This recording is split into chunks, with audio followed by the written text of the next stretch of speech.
আসসালামু আলাইকুম। আজকে সমস্যাটি হচ্ছে সমচিত্রণের দ্বিতীয় উপপাদ্য যদি এইচ সাবসেট কে এবং এইচ কমা কে উভয়ই জি এর নরমাল উপগ্রুপ হয় তবে G by K equivalence G by H divided by K by H. সমাধান। এখন জি এর দুইটি উপগ্রুপ হচ্ছে এইচ কে আবার এইচ সাবসেট কে। এখন যেহেতু এইচ সাবসেট কে এবং এইচ কে উভয়ই জি এর নরমাল উপগ্রুপ, এখন আমরা বলতে পারি কে এর একটি নরমাল বা অব্যয় উপগ্রুপ হলো এইচ।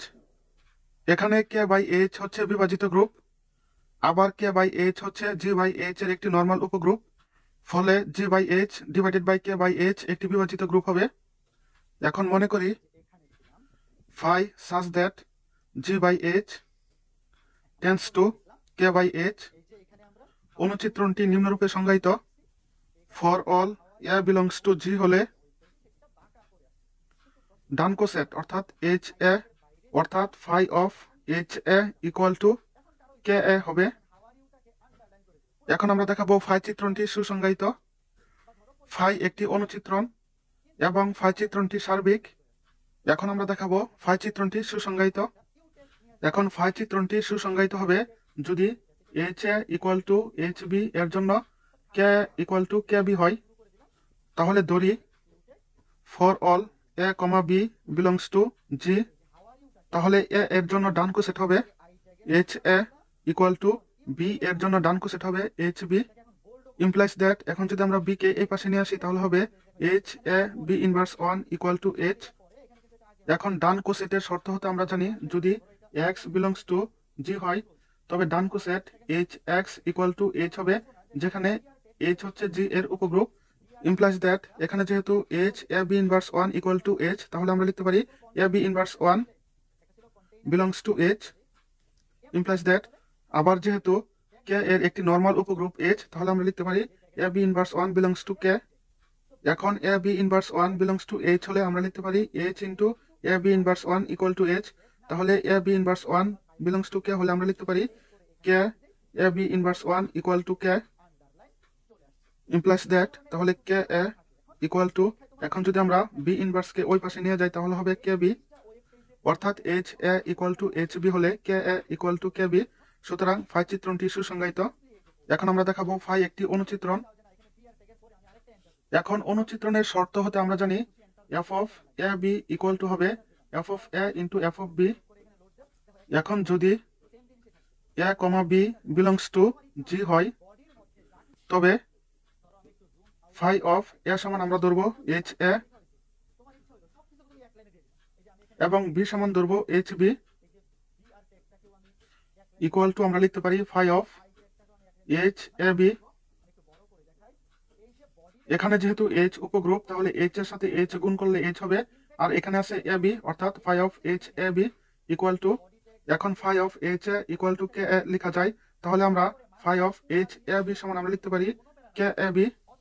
কে এ বি আবার কে যেহেতু উপগ্রুপ তাহলে আমরা লিখতে পারি K a into K b equal to, আবার কে এ সমান আমরা লিখতে পারি ফাই অফ এইচ এ এবং কে বি সমান আমরা লিখতে পারি phi of H B,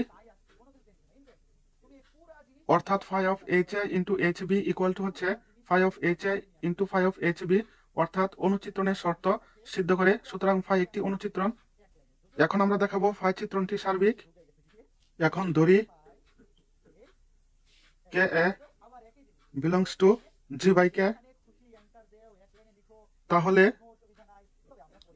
H a বিদ্যমান থাকবে যেন phi of H A equal to K a হয়, যা নির্দেশ করে ফাই চিত্রণটি সার্বিক।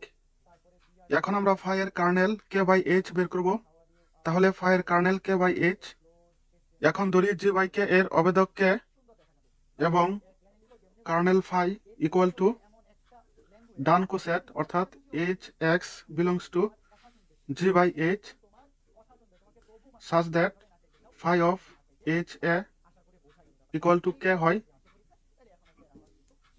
এখন ধরি h x belongs to kernel phi,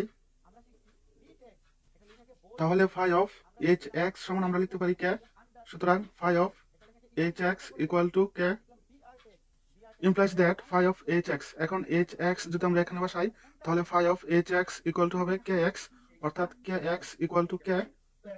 এখন ডান কোসেটের শর্ত হতে আমরা লিখতে পারি কে এক্স ইকুয়াল টু কে হলে এক্স বিলংস টু কে হবে। এখন এক্স বিলংস টু কে হলে আমরা লিখতে পারি এইচ এক্স বিলংস টু, এখন কে বাই এইচ হচ্ছে বিভাজিত গ্রুপ, তাহলে H x belongs to K by H হবে। ইমপ্লাইজ দ্যাট আবার H x belongs to kernel phi, তাহলে আমরা লিখতে পারি kernel phi belongs to K by H. এখন আমরা লিখতে পারি kernel phi subset K by H. এটিকে আমরা 1 নং দ্বারা চিহ্নিত করি। এখন বিপরীত ক্রমে এক্স বিলংস টু কে হলে H x belongs to K by H. Implies that আবার ডান কোসেটের শর্ত হতে আমরা জানি K X equal to K যখন এক্স বিলংস টু কে। এখন কে এক্স সমান আমরা লিখতে পারি, এখানে যদি আমরা কে এক্স বসাই তাহলে এখানে হবে phi of H x. Implies that অর্থাৎ কে এক্স সমান হচ্ছে phi of H x equal to K. এখন phi of H x equal to K হলে আমরা লিখতে পারি H x belongs to kernel phi, তাহলে আমরা লিখতে পারি H x belongs to kernel phi.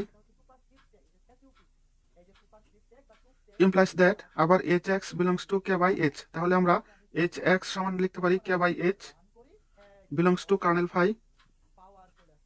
এটিকে আমরা 2 নং দ্বারা চিহ্নিত করি। এখন 1 এবং 2 নং হতে আমরা লিখতে পারি kernel phi equal to K by H. আবার প্রথম সমচিত্রণ উপপাদ্য হতে আমরা জানি জি বাই কে সর্বসম G by H divided by kernel phi. implies that g by k equivalence g by h divided by kernel phi সমান হচ্ছে k by h। ইহাই হচ্ছে সমচিত্রণের দ্বিতীয় উপপাদ্য।